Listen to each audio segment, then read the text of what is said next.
So today we're reading from Colossians 3:18 through 4:1, and this is an interesting passage. The title is Instructions for Christian Households. The first verse of that, 3:18, wives submit to your husbands. And some of us can get angsty about that. I'm not sure why, but if we read it in full context, if we want our household to be Christ-centered and peaceful, there has to be some order to it. So I think it's actually a beautiful thing. Wives, submit to your husband. And husbands, love your wives. If a husband truly loves his wife, he's going to want what's best for her. They're going to work together. They're going to talk things out. So submitting to him is not going to be hard.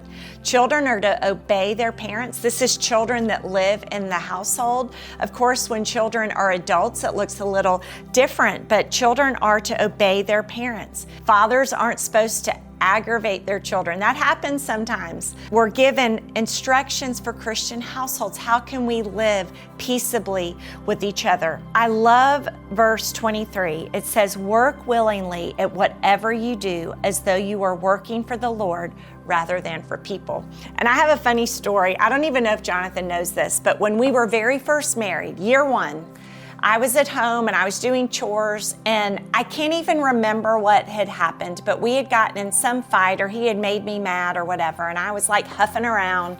Here I am washing his clothes, doing the laundry, making the beds, and he doesn't even care.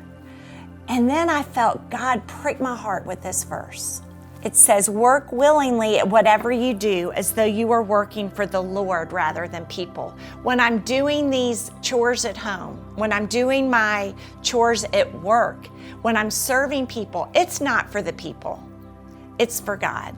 And I think if we can keep that our focus, whatever I do, I'm doing it to please God, then it's so much easier to work hard because we want to please God.